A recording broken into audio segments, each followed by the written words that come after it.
Hey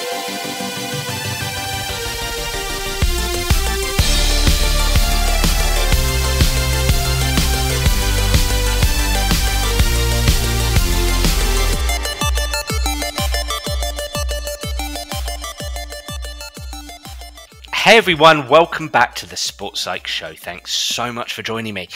Today I'm really excited to welcome Doug Lemov back to the show. Doug, welcome back. Hey, thanks. It's great to talk to you again. I think it's our third time. Could be. It is. It was a bit of a rhetorical question. I know it's the third time, so you're a very welcome guest. You've been one of our most popular guests, so it's awesome to have you back on.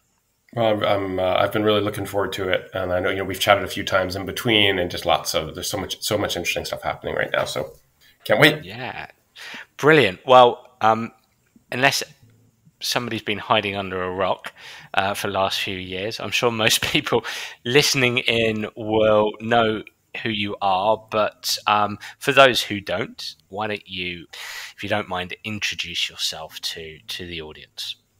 Sure, it's very generous to suggest that somehow people would know about my work. But so I mostly write about teaching. I spent most of my career studying teachers and teaching and doing video analysis. Interestingly, I think even that idea came from my interest in sport.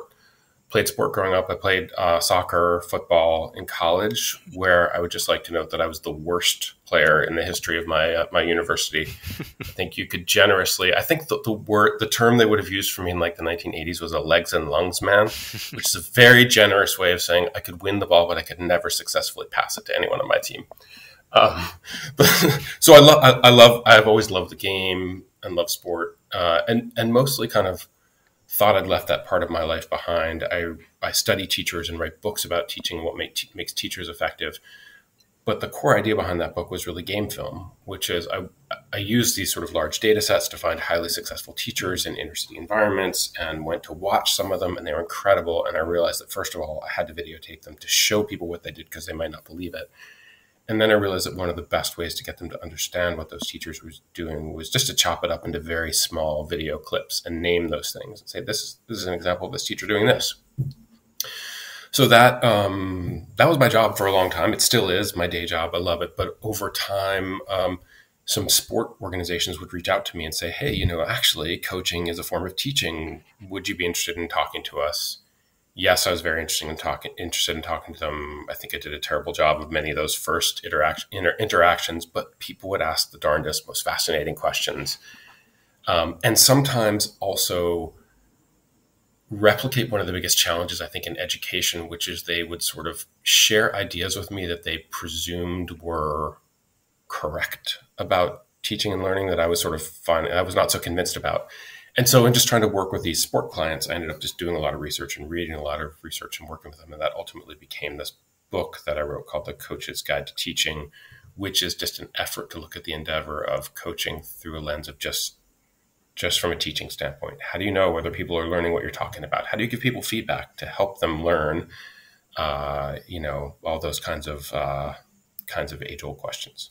Well, last time you joined us on the Sports Psych Show, we did a deep dive on that book, The Coach's Guide to Teaching, and it was just an absolutely fantastic and fascinating conversation. And as I mentioned earlier, it was just such a popular episode. And I reached out to you not long ago, and I said, look, what would really interest me would be to have a conversation. I'm sure we're going to touch on lots of topics today to do with coaching, but a real eclectic mix. But I'd love to know what's been going on since the release of that book. That book was released around about a year and a half ago, I think. And so there's been a little bit of time. And I know you've been doing so much work. As you say, your day job is in the classroom, in the school classroom. But I know you've been doing so much valuable work out there in the sports community. And so I'd love to talk about what your experiences have been since the release of the book. So I don't know where you want to start. But I suppose one question I had is, I've no doubts that so many coaches have reached out to you with questions. I mean, what part of that book really piqued the interest of coaches most, would you say? And or what have you mostly been talking with coaches about related to that book? Well, I think the greatest number of questions and maybe some of the greatest interest has been about the first chapter on perception. I suppose the most cynical view is possibly that reading the first chapter cures you of wanting to read the rest of the book. But I think a more, I think perception is a fascinating topic, and it's fascinating because there's so much science to it. And I think that it is so intuitively resonates with people when you start to think, when you get a little bit of the science of perception, and and you start to recognize the role that perception plays in decision making. I think it's very intuitive for coaches and athletes. And also, I think it's fascinating and challenging because we're right on the cusp of learning about this, the idea of the role of perception. And so much of it is like conjecture and hypothesis and working theory. And so there's been a lot of interest and a lot of questions about that. Okay. And so when you say perception, can you just, and as I say, I'm sure most people listening in have read the book, but can you just give us an idea of what you wrote about when it comes to this idea of perception? Sure. Just how foundational the eyes are to decision making. That sometimes we think of these as like separate phenomena, which is you look at something and then you make a decision about it. But oftentimes you look and you decide at the same time. And in fact, you decide on what you decide on because of what you're looking at and how you're looking at it. And in fact, many times when you have to make fast decisions, i.e. decisions probably faster than 0.6 of a second, which is as fast as you can have a conscious thought, you're often skipping working memory, which is the site of conscious thinking. And so really what you have is a perception action linkage. So you're really like the perception is the decision. And I feel like, I think one of the challenges of coaching, particularly group invasion games, is talking to people about decisions. Dan, what should you do here? But oftentimes, if you've made a poor decision, it's not because you didn't understand what to do. It's because you weren't looking at the signal that told you what to do. And so if you don't see that a teammate is open in a dangerous position, you make the wrong decision. So you can't really make quality decisions unless you're looking in the right places. P.S. If the purpose of the game is for us to make reliable, coordinated decisions as 11 of us or 15 of us or 5 of us, then coordinating to some degree what we're looking at and how we're looking for it is going to be one of the keys to teamwork and team success. So I'm guessing the highest volume of questions around perception was, well, how do I actually coach this? Doug, how do I coach this? Because, as you said, the capacity to make a decision in 0.6 of a second is, I suppose historically I've heard a lot of coaches and a lot of very good coaches say, well, you can't coach decision making. But it sounds to me like you're breaking this down and saying, well, we can potentially coach perception, and we can potentially ask questions in and around that notion, I suppose, of scanning, for instance. Sure. But I mean, would you say that the majority of questions have been around, well, how do I do this? And if so, what's your standard go-to response to that? Well, yes. Many of the questions have been like, wow, that's very compelling. What do I do about it? And I tried to answer that question in the book, but for the most part, the short answer is we don't know. We can guess based on the science. What are some things that we think we can do? And so one of the things that the great thing about this book is it's been out for 1.5 years, and I feel like I've learned a ton since, and, ready for version 2.0 of it. Yeah. But, one of the things that I talk about in the book is the role of knowledge in perception. And I think that that's very easy to overlook. There's a really like anti-knowledge narrative in teaching and learning, which is, what we want to teach is problem solving. So we shouldn't teach facts and knowledge about things. People should just be autonomous decision makers. That's beautiful. Unfortunately, I think that cognitive science would say you can't really make quality decisions about things you don't know anything about. And what you see is deeply influenced by what you know. So if I want people to see better, I should invest in their background knowledge. I think one of the most, you probably know about this, Herbert Simon's research better than I do, But I think Herbert Simon's research on chunking is really fascinating. And it's one of the things I've been thinking most about since the book. Maybe could I just summarize it briefly, my perception of it? Please do that. Herbert Simon's the political scientist, doesn't he? But he utilised psychology in his work. Oh, I didn't realize he was a political scientist. That's so fascinating. Well, so, I believe so. Yeah. I believe so. I might be wrong. Well, here's one of his sort of most foundational studies. It's sort of, these are kind of known as like the chessboard studies.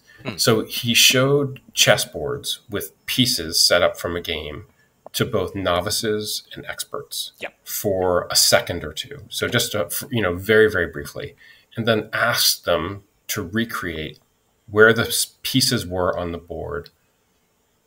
And he was looking to compare how novices and experts were able to complete this task. And interestingly, novices could place 3 or 4 pieces based on a second's observation, and experts could basically recreate the entire chessboard based on a fraction of a second. Stunning, And so first people thought, well, it meant that, maybe this is why they're so great at things, because they've had this immense capacity for memory. But then Simon did something really fascinating. He tested them again, and this time he arranged the pieces on the chessboard, but this time he had arranged them randomly. So they were not indicative of a game. They were not a representative environment. I think you'd call it in football. So this is not like images from a game of chess. It's really truly random placements. And in that case, the advantage of experts over novices evaporated. So the difference is not somehow like generalized memory capacity. The difference Simon proposed, and I think it's been proven, is something called chunking, which is, if you were, I know nothing about chess. So if I looked at a chessboard and I saw a rook threatening a knight protected by a pawn with another pawn nearby that might sit right, that's like, I'm just like, my working memory is overloaded to you just describing what is there. But that's like 5 different things. And a chess player in his mind would have a name for, or at least a model of what that whole relationship was. It'd be one thing to him, right? It'd be like a rook threatening, whatever the name is for that chunk in his mind, explicit or implicit. That would be a pattern that he's seen so many times that he would recognize it instantly and process it as one single thing. So what to me, I'm processing as 6 or 7 things. An expert is processing as one chunk of information. And that causes people to perceive more in the environment, right? It causes you to perceive more quickly and more richly. And so this is a lot of what I think the expertise of an expert athlete is, which is based on their knowledge, they see more. The game slows down for them. So I think there's this interesting question, which is that a process that we can influence as coaches? And if so, how do we do it? And I think the vocabulary is one of the most profound tools that we have. I think I'd argue that you almost can't conceive of something unless you have a word for it. That it would be really hard to talk about democracy unless we had a word for democracy. And when you have a word for it, you can talk about democracy, and then you can get into like majorities and supermajorities. And if you don't, you're like, that thing that we do when we all get together and we decide, but we have votes, but not everyone has exactly the same, but representative democracy, right? That you need a word to conceive of an idea. But once you have the word, you start to see it everywhere. So I had this really interesting experience at the National Convention of United Soccer Coaches here in the U.S. I got to work with a coach. He was running a training session, and I was sort of watching him and commenting on what he was doing from a teaching perspective. And he has this moment. They're playing a small-sided game with young players, and they pause, and he tells one of the athletes he wants him to get behind and between when he's off the ball, and he uses that phrase, behind and between, and then he draws a picture. Actually moves their bodies to be, this is what I mean by behind and between. Instead of letting yourself be right next to the man who's trying to defend you, I want you to drop off into his blind spot a little bit and then edge to the side between him and the space and another defender. So now you're behind him and between the 2 defenders. And that is a space in which you want to receive the ball. And if you want, you could even orient your body. So he's given them a name, a chunk behind and between, and a really clear picture of it. And it was really interesting for me because suddenly, as I was watching matches later that day, I started to see behind and between, which I wouldn't have perceived unless you give me that phrase. And so suddenly to me, behind and between is everywhere. And now I'm learning more about behind and between. And now it has become, I would argue in my mind, a chunk of information that allows me to perceive the game more quickly and more accurately. And so I think that one of the most powerful things that coaches can think about doing is just combining this idea of like a really clear picture and a discrete, memorable name for it. Right. And so then I can talk to players like, see, you can get behind in between, right? They know what I'm talking about. They can then be more conscious about what I'm experiencing now is behind in between. So they can, all their knowledge about this idea can coalesce. I also use the example, my daughter played for what I think is a really good soccer club for many years. And one year she had a coach who talked about receiving side on. And one year she had a coach who talked about receiving on the half turn.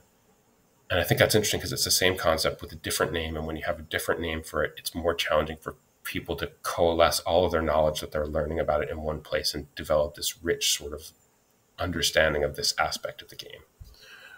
So I think that it's maybe one sort of unexpected way that you might try to apply this knowledge of perception, which is by trying to like give athletes really clear chunks of ideas.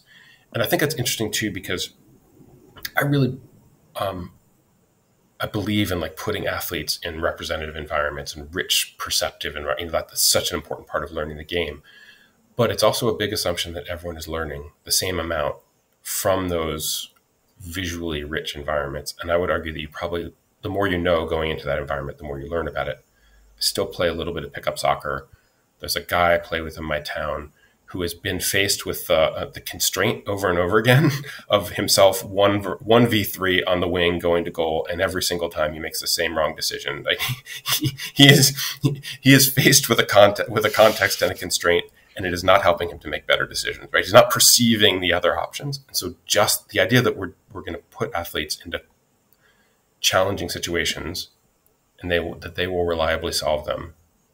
Well, I don't know that that's true, but I certainly think that it's conceivable that we could try and accelerate the rate at which they come up with optimal solutions and solutions that are legible to their teammates so that they can coordinate. Yeah. So what I've written down there is, as a coach, direct player attention towards important game information. Mm-hmm. Important game information that is ideally representative of the game, representative of the challenges that they're facing. And if you're going to intervene anywhere and maybe provide explicit instruction with the aim of increasing knowledge, do so by describing the information in linguistic chunks. Or by naming it and giving it a discrete name that other people don't use. I think that's really important, right? If you use a name for it that other people use, then all of a sudden the term can migrate and it gets diluted because other people use the term slightly differently. But name it, and then name it consistently so that each time you talk about it, you draw for athletes a richer and richer picture of what this concept is. I think my argument is that like discrete name plus rich picture of idea, familiar enough through repetition that you kind of have like becomes a conception in your mind that you can use then to process the world very quickly. Yeah, and it feels so that discrete name could refer to, I suppose, information that's more objective. So in between and behind, it's hard to argue against someone standing in between and behind.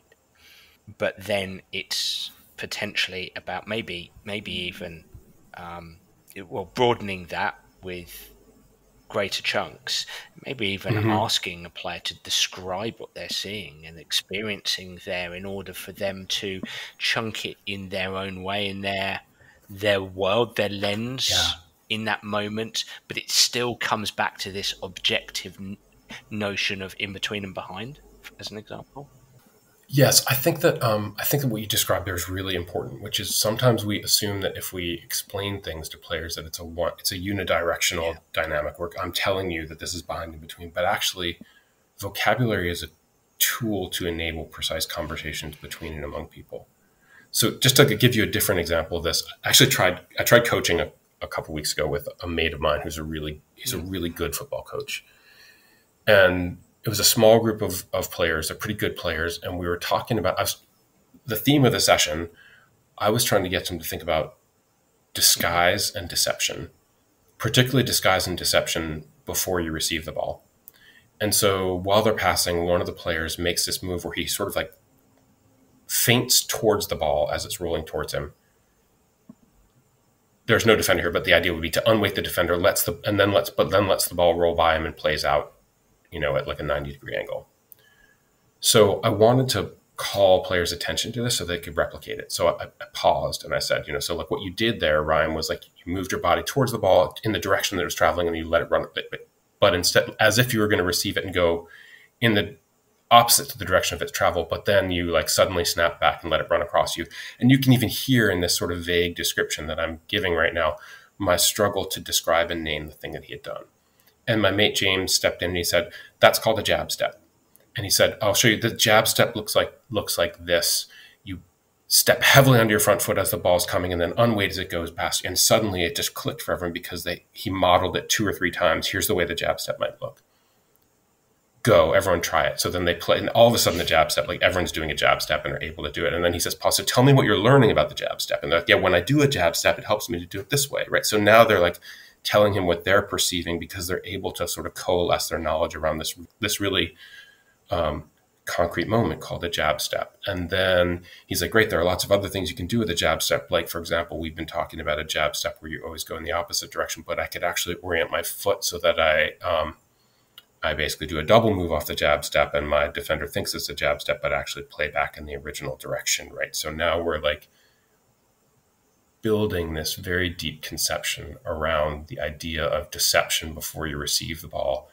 But it all started with him being able to say, it's a jab step. Let me show you what a jab step. Now let me install in your mind a very clear visual picture by modeling it 3 times of what a jab step could look like. And then all the knowledge started, in my mind, adhering to that idea. As you're speaking, it's making me think about the distinction between knowledge of the game and knowledge in the game. Mm-hmm. And that a coach might have to consider both as he or she is instructing, as he or she is coaching, that there's an element of teaching, whether it's the principles of play, the game model, the specific tactics that they want players to know and understand, but also when he or she does that, they have to consider that lens of the world, and they kind of the lens of the world the player has, and they kind of feed each other, perhaps. No question, Doug. It's just a thought. I think that's, yeah, no, it's very thought provoking. I guess I think one of the themes, I'll tell you some like one other application about perception in a second, but I think one of the themes of just doing this work is how profoundly underestimated the importance of vocabulary is. Yeah. In our lives. The capacity to name things is so important. Where can I just ask then? Where does that? Because the philosophies of some coaches are ringing in my ears right now. With some who might say, "Well, I want my players to do and not to think. I want my players." I don't want my players to be analysts. I don't want them necessarily to be game experts. I just want them to be able to look and do, to see and execute appropriately. I think maybe some coaches might say, well, language, cognition can be divorced from movement, actions. We're coaching actions here, and we want to coach player-driven actions, what the player sees and what the player feels is the best and most appropriate action for them. Now, I would, before you answer, I would align myself with you, because as a psychologist, I live in a world of language. I think language is so powerful, but I know that some coaches will say, well, we want movement, we want motor control without language, divorced from language, sans language, if you like. Any thoughts on that? Yeah, I think it's a really fascinating question. I think it's really 2 different questions. One is about intuition. Do I want players to be able to operate without thinking about it? And then maybe the other one is about intentionality, which is, do I want all of the ideas to come from them, Mm. or can they be shaped by? Can they? Should they? Is it fair to shape them from some? I think, you know. I think, like, I told you before we got on that I'm writing this book right now about schools in contemporary society, and one of the pieces of research I've been reading is just about individualism versus collectivism. And I think that we live in the most individualist society in the history of humanity right now in the US, and we're the most individualist cultures in the world, and we live at the most individualist time. And I don't think that's necessarily bad, right? You don't have to look very far to see the costs of cultures that are dismissive of individualism. But it also, being so individualist, I think blinds us to certain things that are also valuable. And so, you know, I think both things are true, and both, like, a little bit of a romanticization of, I want all the ideas to come from my athletes. Well, that's great, but teamwork is profoundly important, and teamwork comes from, like, having a shared model. And I'm pretty sure that, like, Pep Guardiola wants his players to make some autonomous decisions, but he also has a really clear way that he wants them to play. And if you can't do that, if you're Mario Balotelli and you can't accept or combine your individual gifts with the models and structures and the role that a coach asks you to play, you're limited in the world and in the game and your capacity to coordinate with other people. It's, you know, like, I promise to be brief about this. A brief digression into the history of evolution, which we tend to think of as an individualist sport. That we survived and thrived in evolution because we had big brains and opposable thumbs, and at some point we stood upright on the savannah, and therefore we outcompeted all the other species. Mm-hmm. And I would just say that, having read a bunch of evolutionary biology and sort of particularly William Van Hippel's really fascinating book, The Social Leap, if you were a human standing upright with your big brain and your opposable thumb on the savannah through most of prehistory, you would have either starved to death or been something else's lunch, probably really, really fast, until you were able to coordinate defense, protection, and hunting with other human beings. And Van Hippel argues that when we learned to throw stones, that was the most important military invention in the history of mankind, because it allowed us to protect ourselves from and attack bigger, stronger, faster creatures from a distance, as long as we could coordinate mutually and form groups. And so what he argues is, in the long run, that evolution is a team sport. That the people who survived evolution were the groups that were able to coordinate. We're both competing within the group and coordinating groups, but our ability to coordinate groups and work together is fundamental to our survival. And because we're so individualist, we tend not to see it, right? We only see the individual function, whereas both things are true. And I think there's also some degree to which that's the way that we miss the degree to which we survive and thrive in our endeavors in the world by a combination of individual excellence and the ability to coordinate and group excellence. And that involves sacrifice, humility, the ability to take direction or to read what other people think you should do, as opposed to just generating every solution from your own, unique, perfect self. So I don't disagree. I want players to make decisions and to be creative, but they also have to be able to understand a model and apply a model sometimes and understand a role within that model.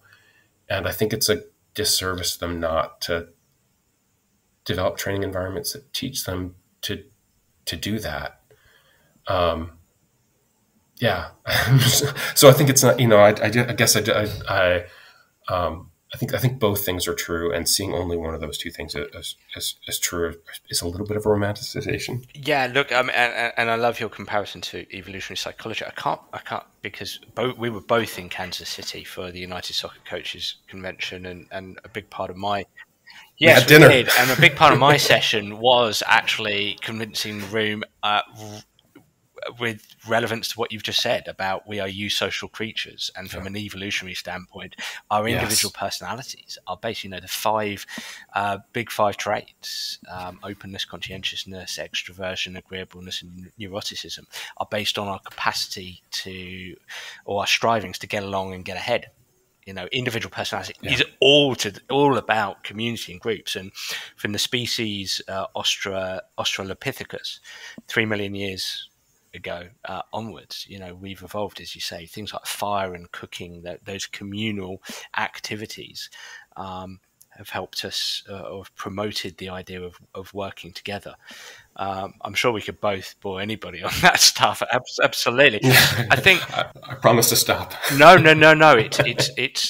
I could talk to you about it all day long because I think it's fascinating, and we could go in so many directions here. I mean, I suppose one thing I want to ask you, because I want to dwell on this idea of knowledge, because I think this is a really interesting area for all sports, but especially for football in the UK and for soccer in America, football, soccer, right? Yeah. In as much as I think we need more educated consumers of the game. I think the knowledge base, the cognitive side of things, and the metacognitive side of things, I don't think we're good enough yet at. Maybe because we live in the world, and I understand this world, and I, to a degree, believe in this world of we want children to experience sport in terms of playing games, enjoying themselves. We want to give them some autonomy. We want to give them the freedom to love and play the game. And I think that is absolutely vital. But also, we can miss that metacognitive piece. How do we help young people experience sport, love playing sport, love the development process in sport, and also become interested and curious in how they best learn, how they acquire knowledge, and how do we help them acquiring knowledge without stopping and starting the game all the time? That, to me, is a real tension there in our developmental sporting communities.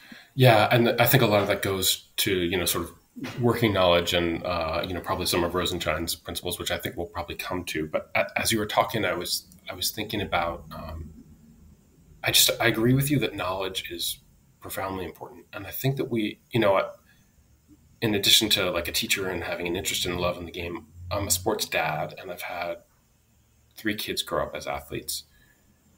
And I've always been struck by something that I think is a surprise to some people, which is how much more my kids enjoy playing when they understand more. That if we want kids to love playing, the answer is not to just say, go play. Maybe it is for some kids, but some kids love the game and are serious about it and want to succeed and want to understand it. Like, we do have a thirst to understand. And so, the more you understand, and the more you're successful because you understand, the more joy you often find in the game. I was showing some people recently, interestingly, I'm sort of obsessed on vocabulary, but this vocabulary lesson that a teacher is teaching in a middle school here in the US. And she does vocabulary exactly the opposite way from how most teachers do vocabulary.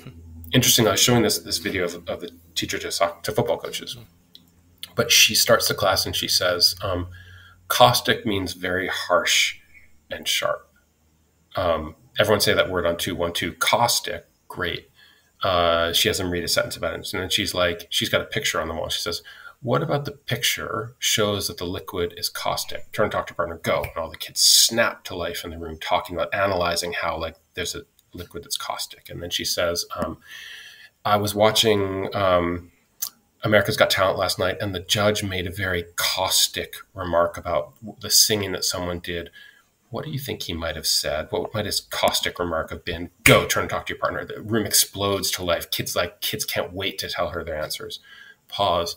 She says, would you like to have a friend who was always making caustic remarks? Why or why not?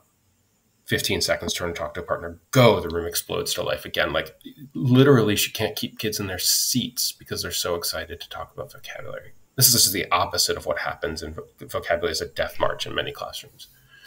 What's the difference here?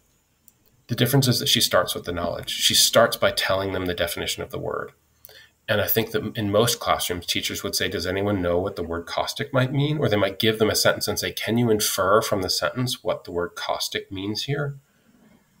But the first thing that happens when you do that is you unlevel the playing field, because some of the kids in the room might know a little bit about the word caustic, but a lot of the kids have never heard the word. They know nothing about the word caustic. And so suddenly they can't play and their hands are not up, right? And so over time they learn. I hate vocabulary because people are always asking me to guess about things that I don't know about.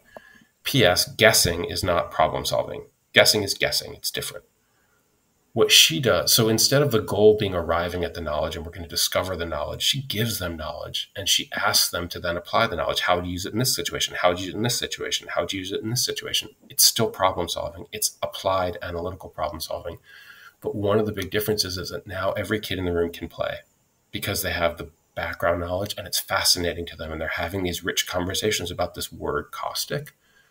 And so I think the reason I often show this is because classroom teachers often presume that knowledge will be boring for kids. And I just think it's a sad and unscientific notion that somehow knowing things will limit your curiosity. Whereas I think it's the opposite. Knowing things in the right setting engages your curiosity. And I think that a version of that could happen in sport practice, right? There's lots of decision making, there's lots of exploration, but it starts with knowledge. So can I confirm something with you then? Yeah. I just want to reflect back what I think I've heard there and relate this to coaching, and you'll probably be more accomplished at relating this to coaching than me. So what I'm hearing is, let's say a coach gives a theme, and then maybe even they do some run-throughs, some rehearsals, in the style that the coach wants to do. But then maybe the coach provides some scenarios, some games where the players can start to explore themselves around how they might solve, let's say, a problem, but using the theme that the coach has introduced to them at the beginning of the session.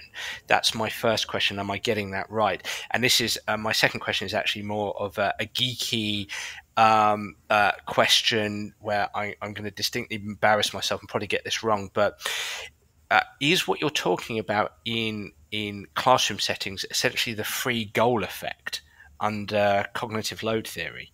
John Sweller's cognitive load theory, a free goal effect. It's like you teach something, but then you're letting people explore. So you're just giving them some space to explore some solutions. Or am I wide off the mark there? Oh, I don't know the free goal. I love cognitive load theory, but I actually have never heard that phrase. So it was just fascinating. So here's a knowledge breakdown for me, which is kind of fitting. But I do think that, I think what you're describing sounds like what I'm describing, which is we want learners to problem solve and apply knowledge and struggle with knowledge. That's what causes learning, is struggle with it. The question is whether the knowledge comes first or whether we think, the question is often whether, do we feed a little bit of knowledge at the outset? To your question of what does that look like in a training session? It could be something like, I think there are lots of ways you could do this. I was actually trying to do this in this session that I was describing where I was trying to work with this group of players on disguise and deception. The argument that there's almost nothing you can do. And so for the first thing I tried to do is just let's just start passing the ball. And I just want you to be thinking about disguise. And just to add a little bit more to it, keep this phrase in your head. Paul McGinnis has this phrase that disguise is small, late movements. Just start passing the ball. It's trying to make small, late movements, right? So there really, I'm just trying to shape player attention. And then I was trying to give players a framework for the different types of ways that you could use disguise. So we talked about you can disguise before you get the ball or when you have the ball. And when you have the ball, you can disguise either with by trying to disguise the surface that you're going to use, or by disguising with your body, and we talked about disguise as you're striking the ball or before you're striking. I could throw a move at you before I strike the ball, or I could actually disguise as I'm striking the ball, right? Just to have them think about the different types to cause them to be alert to more different ways that they could be disguising. Then we just this is where the jab step came in. We just tried to look at a couple of different ways that you could. We're actually talking about creating separation away from the ball. So what are different things that you could do to create separation? And they came up with some ideas, but really my colleague James and I fed them with 3 or 4 ideas for how you might create separation, right? Because at first they were they were making too many moves, right? They're making a series of 3 or 4 moves that weren't really game realistic. So we're actually short, sharp move, take your jab step, but do it without the ball. Like pretend like you're going to take a step across your defender, like you're going in one direction, come back in the other direction. Then we basically put this into a game-like scenario where basically you have a teammate who's receiving a pass, and you have to like create separation to receive the pass on a variety of different runs, and you have to learn to time it to when their eyes come up from when they're receiving the ball. So basically, like trying to feed them with like a base knowledge of different ways that you could use deception to create separation off the ball, and then said, right, first we'll apply it in sort of a constrained game situation, and then we'll apply it in a full game situation. I don't know if that's always the model, but it was at least like an effort to try to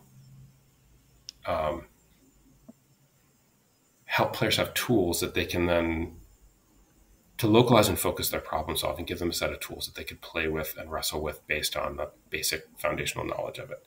And interestingly, I think that they were much more successful in playing because they had this shared knowledge, and they'd all been talking about and looking at different models of how you could sort of use deception to create separation.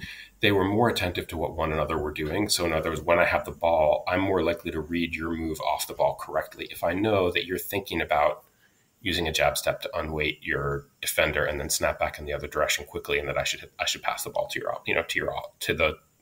your farther away foot, et cetera, et cetera, et cetera. So I just think that like there's also this power of shared knowledge that was coming in. Well, talking about shared knowledge, I mean, if we go back to the description you gave me about this teacher who is teaching her class this word caustic, and she gave a scenario, and then the kids would have a conversation around that scenario. So they were very excited to.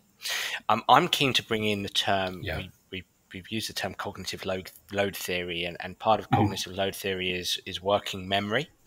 And so let's dwell on this notion of shared experiences of learning. Let's dwell on this idea of, from an evolutionary perspective, we're eusocial creatures. We want to share things and work together and learn together.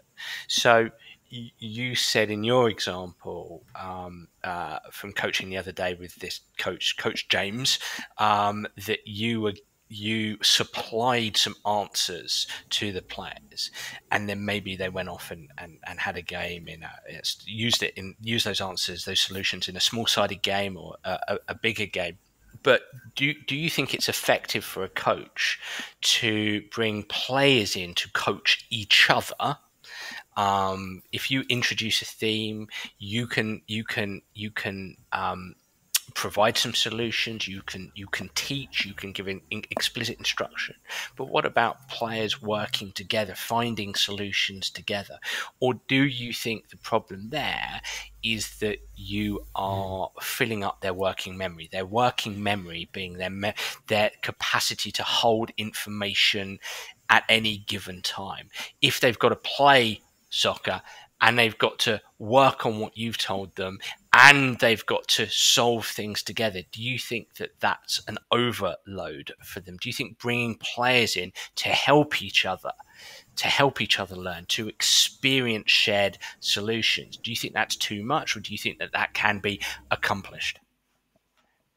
Yeah, I think that's a great question. It's one of the biggest questions of coaching, really. Yeah. So the short answer is I don't know.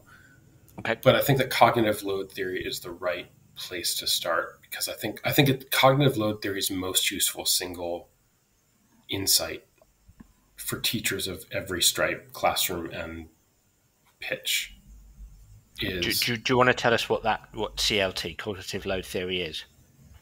Yes. You might do about it. So it's John Sweller's theory about working memory. Yep. That basically it starts with the presumption about the limitations on working memory. Yeah. That working memory is our superpower, right? It's where we do our best critical thinking. Yep. But it has weaknesses too. It's very limited in size. It's tiny. We can only really keep one thought in our heads at any given time. It easily slips away from us. Yep.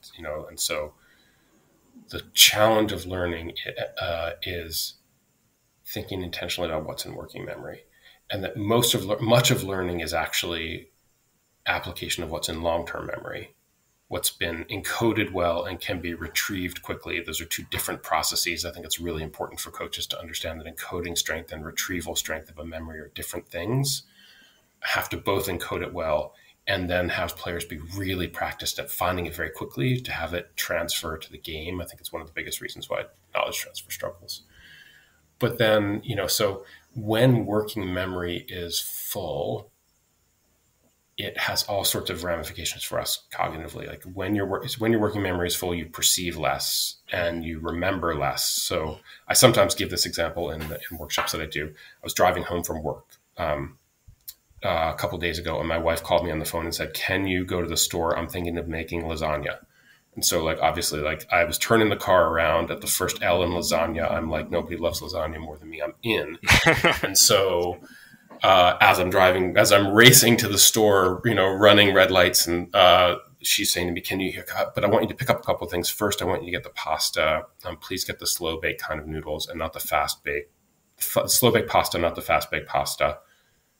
And so now suddenly my working memory is full thinking about this. I had no idea there were two types of pasta. And there's slow bake and fast bake pasta. First of all, I have to remember to get the right one, but just this conception is foreign to me. I had no idea as a connoisseur of lasagna that this was possible. And then she says, and also go to the meat counter and see whether the pork or the beef looks leaner and get the one that looks better. Now my working memory is even more full, right? I'm thinking about two types get ricotta and Parmesan also. So you can imagine what is the likelihood that I now show up at home with the correct pasta, a reasonable choice of meat, and the right cheese? Almost zero. You're having takeaway that night, basically. Yes. So this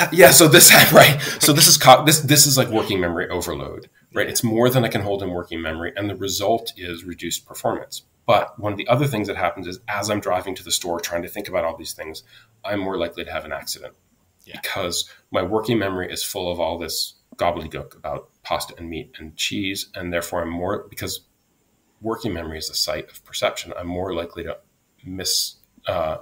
misjudge the rate of approach of an oncoming vehicle, right? So when our working memory is full, our perception degrades. So that's sort of a summary of so one of the challenges of cognitive load theory is I have to always be thinking about not overloading working memory and investing deeply in long-term memory. Because if I overload working memory, people don't learn things and their perception degrades, their performance degrades. But one of the other things that I think is really profoundly important from cognitive load theory is the idea that not all learners learn alike, that experts and novices learn differently. And I think this is this is where just a lot of misapplications come from, which is we see the environments in which elite learners learn, and we're like, oh, that's what we should do with young kids. But that's not true. And one of the reasons that's connected to cognitive load theory is because as you're looking at something, if you're an expert, you're chunking it and you're perceiving very quickly because you have a lot of knowledge about it. Experts, they say, look at there's some research in physics problem. An expert looks at a physics problem and they instantly know, they're able to categorize it based on its fundamentals. Is this an acceleration problem or a velocity problem? Yeah. A novice looks at the problem and pays attention to extraneous details. It's about a ball. It's about movement, but they aren't really distinguishing the fundamental details, which is is it a velocity or acceleration problem? Or they're not really sure what it's about, and so they're searching for a clue as to what this problem is about, and search costs are incredibly expensive cognitively, right? Searching is one of the most taxing on working memory things that we can do. If you don't know what you're looking for, all you will do will be to look and figure it out. And so for the example, this would be you can't find something. Someone's asking you, so you're in line at the store, someone's asking for something, you're looking for the answer on your cell phone, you're scrolling through trying to find it, and you can't even can't even keep your place in line. It's all you can do is search when you're searching. So the question of how much, of working memory depends a lot on whether we're talking about experts or novices. And that I think part of the challenge of coaching is adapting the coaching environment to the level of expertise.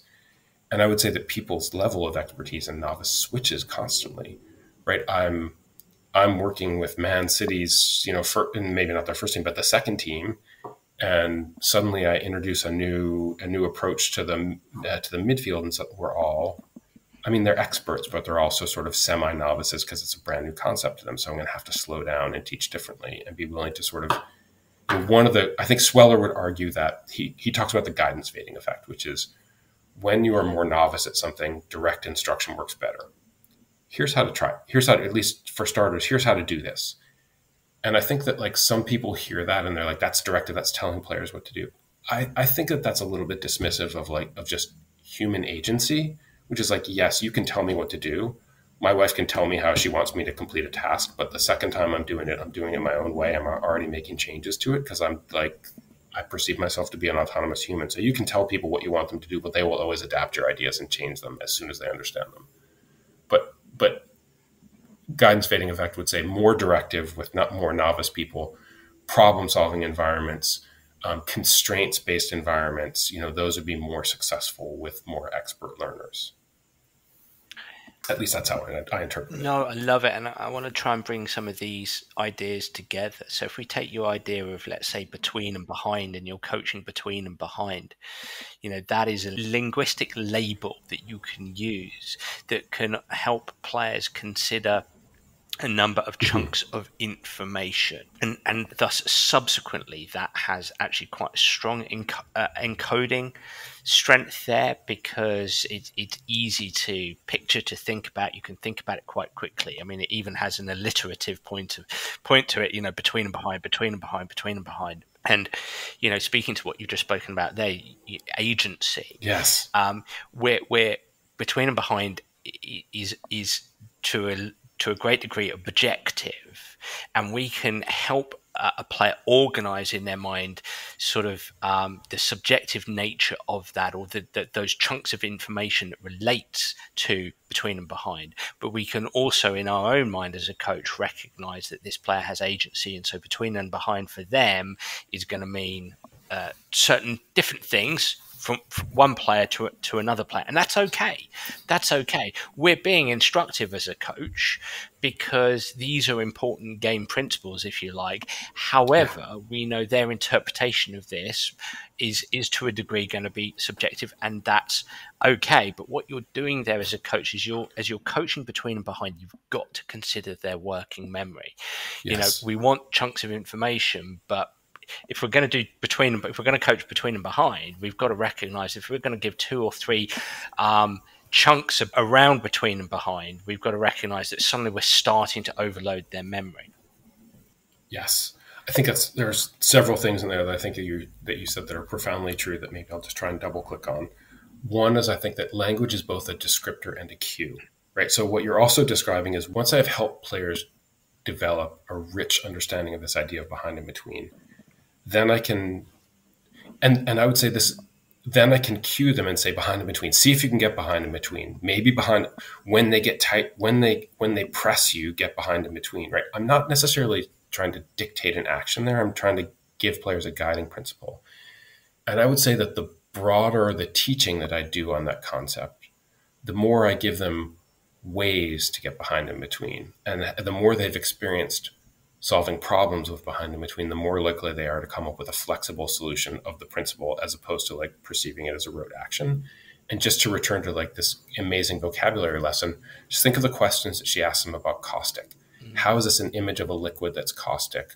How could a remark be caustic? Would you want to have a caustic friend? These are like, this is not like caustic means, this is like a broad, deep understanding of all the different nuances and ways that caustic can interact as a form of language, right? So the broader, the richer, the deeper the understanding, the more likely people are to be able to use it.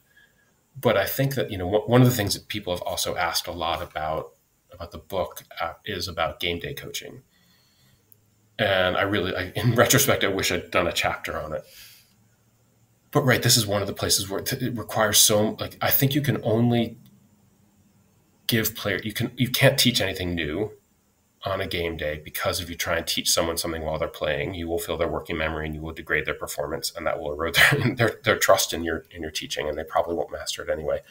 All you can do is cue them to try and remind them of things that you've previously taught them. So if I've encoded behind and between really, really well, I might be able to suggest it to you during a game. But if I haven't, and I yell this phrase at you behind and between, and we haven't like deeply studied that, and it's not encoded and accessible in your long-term memory, all I'm doing is distracting you.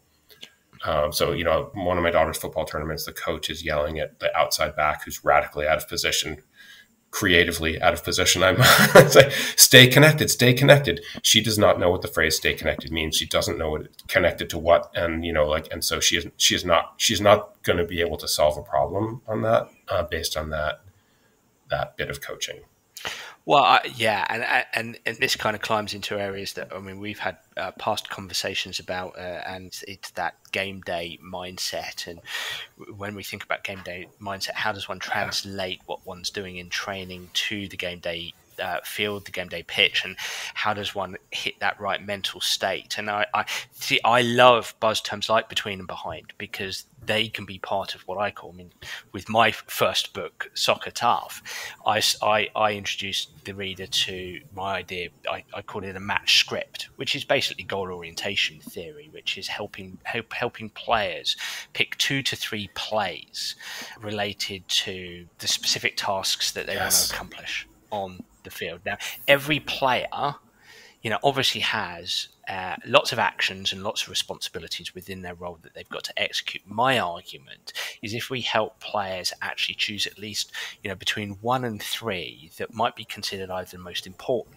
or a strength that they want to magnify, or a coaching point that they want to improve upon, and they come up, for instance, a striker could have between and behind, non-stop movement, attack the 6-yard. There's 3 plays in your script that you can get to quickly that won't, my understanding is in the 70s they talked about, holding information was 7 plus or minus 2 sort of chunks, if you like. I think for more complex, as you said, we're going down to 3, 2, 1. But if we go out there with 3 tiny cues, if you like, between and behind, non-stop movement, attack the 6-yard. Yes, that striker has so much more to do. Of course they do. But these are the top 3 things. I think that's absolutely imperative. I love that. And can I riff on it for a minute? Please. In a direction that I just think is like the version 2.0 of the book is going to have this in it, which is like, what do you say to, how do you help players be successful on game day? I think that game day coaching is the challenge of attending to attention, right? It's about coaches paying attention to how they're trying to shape player attention. And that's really what you're describing, which is, I know that the limits of player attention is at most optimistic. They can think about 3 things, and I might be able to put 3 ideas in their head to shape what they're doing. And if I try to put more in there, it's not, like I'm going to lose it or I'm going to distract them. And it's really hard to be attentive to other people's attention when you're under competition and there's so much going on that distracts you as a coach. So game day to me is about being attentive to attention. And I mention this because literally the best youth soccer coach that I know, he is a gift to every player who he is coach. He's brilliant. He teaches at an MLS academy, and I was visiting a month or so ago, and he said, "Come watch my pregame talk and tell me what, give me feedback on it." I was like, great. And I showed up, and it starts beautifully. The space is perfectly aligned for like players to be attentive. Their like backs are to the field, right? They're in this little like hut, and the chairs are lined up so that they can they're sitting in an organized way. They can chat with each other. They're looking at the screen that he's got set up. When they walk in, the way that it's set up bespeaks the importance of this moment. And then he starts to talk to them. And he tells them 5 things to think about. And he says one more thing, and there's one more thing, and he tells them 5 more things, and then he tells them 5 more things to think about. Think about this. And so basically, it's 10 minutes of all the things I want you to think about. It's basically, I'm narrating the things I'm worried that could happen in the game or that should happen in the game. But of course, they've long since stopped processing this. It's way more than they can make sense of or hold in their heads, right? They can hold one idea in their heads. And so in the end, I thought it was typical of pregame talks. We overload players. We try to insert a whole bunch of ideas into players' working memory, not being aware that it will almost assuredly be not productive if it stays there because there's way too much of it, but it's not going to stay there anyway. So it was not successful, but also highly typical. So I spent a lot of time thinking about, what should a pregame chat talk about? And I really would riff off what you said here, which is what we talked about him trying was, boys, there are going to be 3 phrases that you're going to hear me say during the game today. Ideally, these phrases are things we've talked about in practice. So something, one of the phrases I'm going to talk about, you might hear me say pressing high. Turn and talk to your partner. When you hear me say pressing high, what should that make you? What are you thinking of? What are your personal actions that you need to be thinking about when we're pressing high? Go. Right? They talk it like, okay, great. Tell me what you think. Carlos, Jason, David, Damani, what do you think? Right? Great. I agree with all that. I especially want to point out this, Damani, when you said that's really important, right? So now I'm basically asking you to think deeply about the meaning of this phrase that I'm telling you that I'm going to use. Second phrase you might hear me say is behind and between. What does it mean? Why might I be telling you to use it, right? Turn and talk, go. So one, I think this is like Rosenshine's principles, which is I'm giving you a piece of information and then asking you to process it right away so you're encoding it. I am thinking about working memory. There are basically 3 ideas I can ask you to think about. I'm asking you to like engage with them so they're more likely to stay in your consciousness. And I'm self-disciplining myself. These are the cues, and I have to write these cues out. These are the cues that we have agreed that I'm going to say to you that will be useful to you, that will remind you of things that we've done in practice that you know how to do and you're accountable for doing. And if I'm saying more things than that, I should be very, very cautious. I can say more things than that, but really I should say them at down times. I should be cautious about doing it, right? It helps me to focus on the things that I've instilled understanding of. And so then I'm like, behind and between, great job of a love, and maybe some like reinforcement on it. But I think that idea of like coining a phrase, having it be linked to knowledge, having players think about it. What does it mean for me when I hear that? What will I want to do? And then going back to the phrase kind of, at least that was my model for what I think a pregame conversation could look like based on what I understand the cognitive science to be telling us about how people learn. I love it. And I want to draw attention back to being attentive to attention.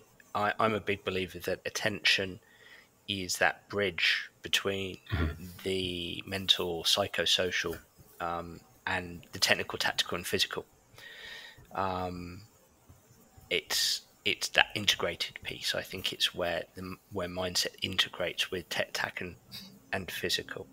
Because whether it's my idea of script or any other idea, those cues are technical, tactical, physical, but they are driving attention. So you're bridging the gap between mindset, tech, tac, physical.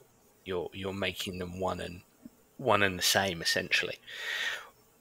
I'm conscious of your time, and I could talk to you all day about this, but I suppose I want to pose something in your direction and get your response here, because attentive to attention, game day is about being attentive to attention, and I completely agree with you. Now, as a sports psychologist, I suppose I am also driven by.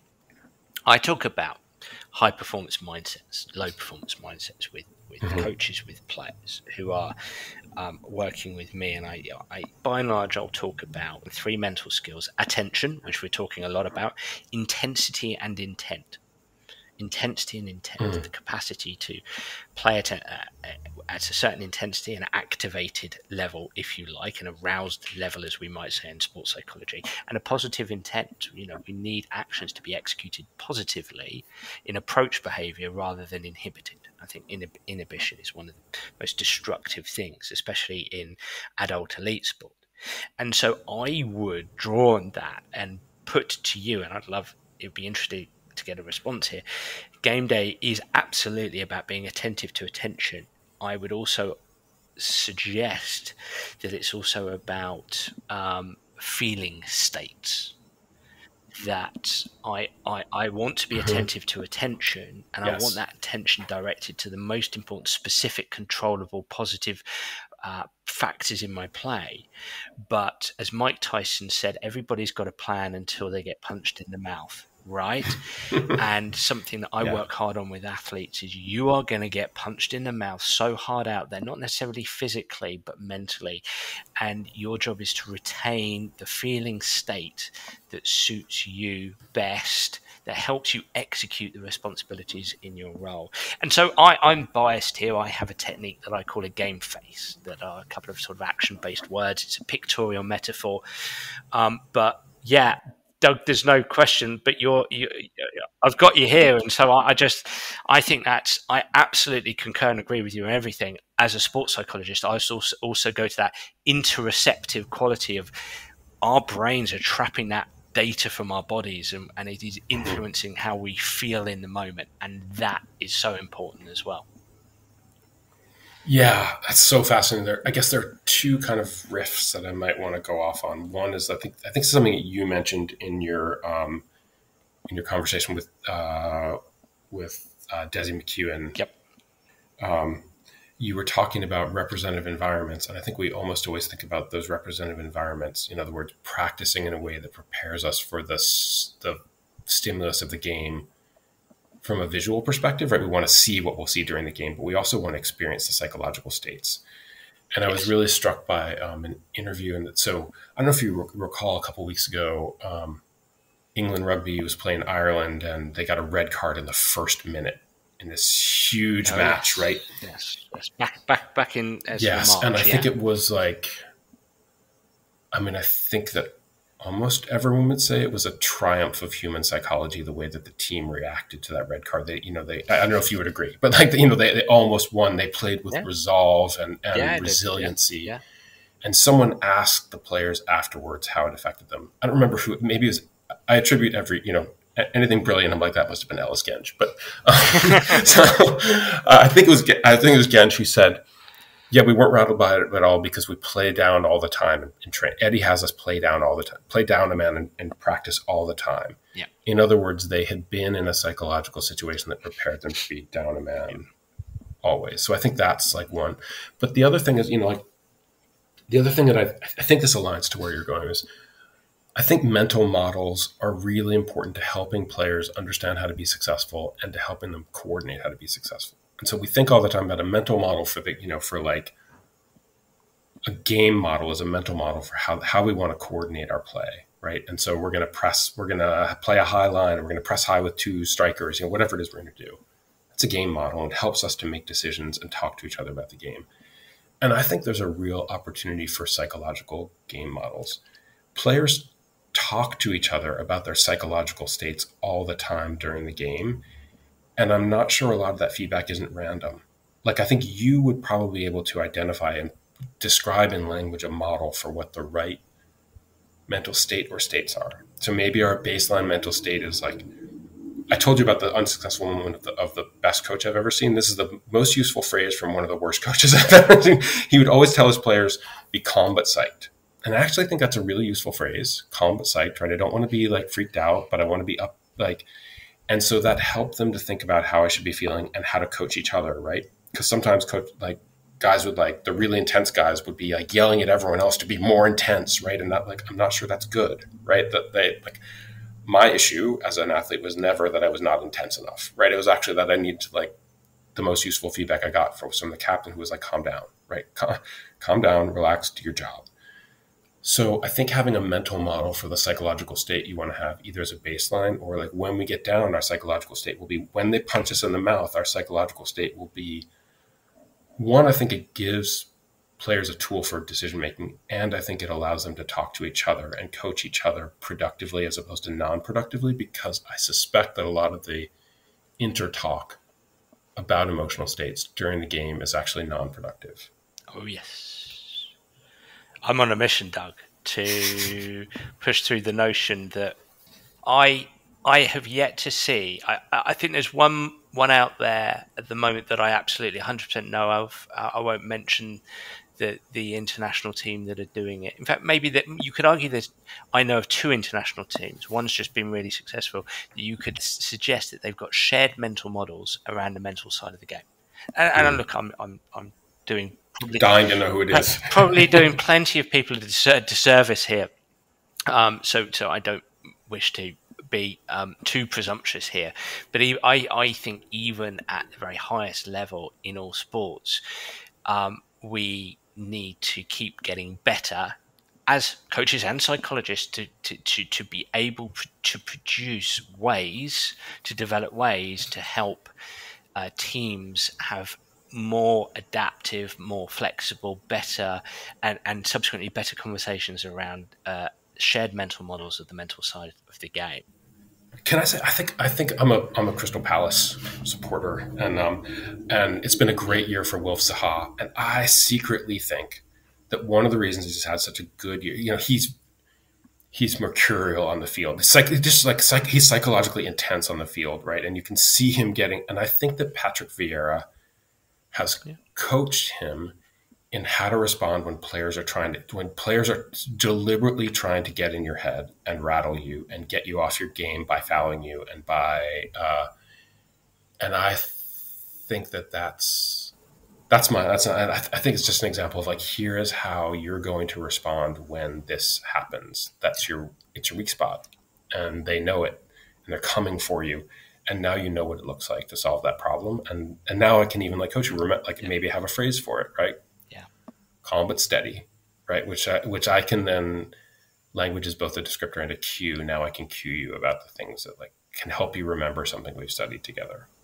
I could be wrong about that, but that's like a...